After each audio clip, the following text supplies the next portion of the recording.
Hi, everyone. Welcome to Democracy in 5 Minutes. I'm your host, Paul Manna, coming to you from Williamsburg, Virginia, where I'm a professor of government and public policy at William and Mary. I'm sorry I missed you all last Friday. I was fighting off a cold and I didn't really have much of a voice for recording. So, fortunately, this week I'm feeling much more like myself and I'm glad to be back. Since our previous episode, one topic I've noticed really emerging in the news, which cuts across lots of different specific issues, has been the role that the courts play in American democracy. This has come up as an increasing number of people and organizations are using the courts to challenge President Trump's actions on things like immigration policy enforcement, the withholding of federal funds from states and universities, and the shuttering of government programs. The administration and its allies have often responded with disdain, arguing that appointed federal judges are out of line and that they have no authority to tell a popularly elected president what to do. They say it's especially true on matters related to foreign policy or immigration policy. Today, I want to identify some key ideas about the courts to put them in context so you can see how they fit into the framework of American democracy and some of these issues. That should help you better evaluate what people are saying about the court's actions and to help you be better informed on the role of the judiciary in American democracy more generally. So let's go ahead and dive into those topics. I want to start by noting that in some ways the federal courts pose challenges to democratic principles because in the American system of government, the people do not elect federal judges, as we know.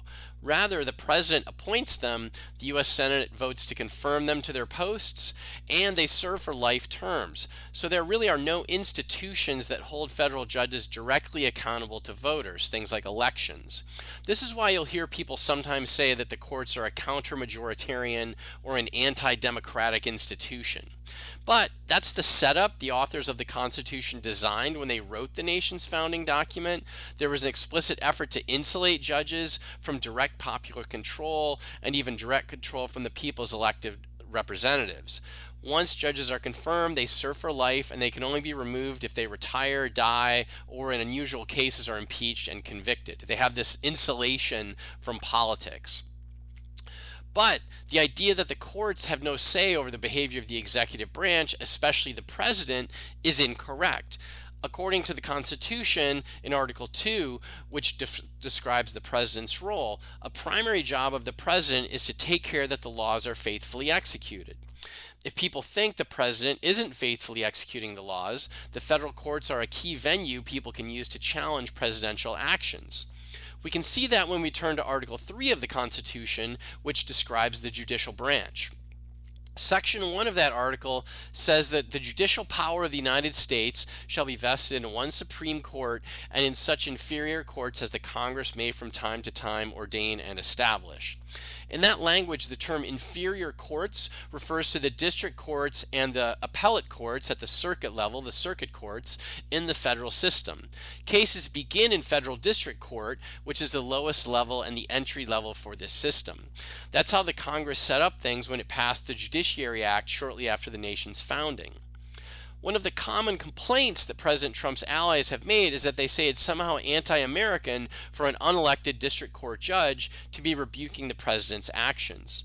But if you read the Constitution and understand how the Judiciary Act works, there's nothing anti-American about it at all. The country has been operating this way essentially since it began, since the Constitution was adopted, and since Congress passed the Judiciary Act.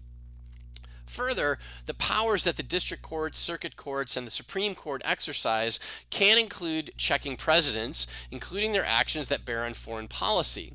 Article 3, Section 2 describes the range of judicial power that the courts possess, and it says in part that the judicial power shall extend to all cases in law and equity arising under this Constitution, the laws of the United States, and treaties made, and to all cases of admiralty and maritime jurisdiction, to controversies to which the United States shall be a party, and to cases between a state or the citizens thereof and foreign state citizens and subjects.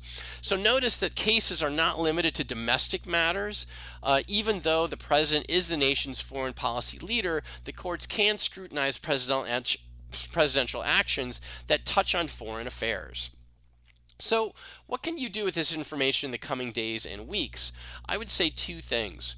First, use it as a way to remind yourself that the president does not get the final say on what the law means, even on matters that seem to bear on presidential authority over foreign policy. Federal laws have created institutions like the immigration laws, the Department of Homeland Security, the Defense Department, and others that presidents can use to conduct the nation's affairs. But these things only exist because Congress has passed laws that put them into place. And we turn to the courts as the institution where we examine whether the president is properly following the law and properly using these institutions, whether the matters concern domestic or international affairs. Second, listen carefully to the rationales that politicians make when they react to court decisions. There's nothing wrong with disagreeing with the judgments that courts make because opinions can differ. But it is dangerous when politicians go farther and argue that due to their past decisions, courts should have no right to hear future cases or that judges should be fired. Doing so would represent moving away from the nation's democratic traditions that the Constitution created, and depending on the context, those moves could even represent steps toward authoritarianism.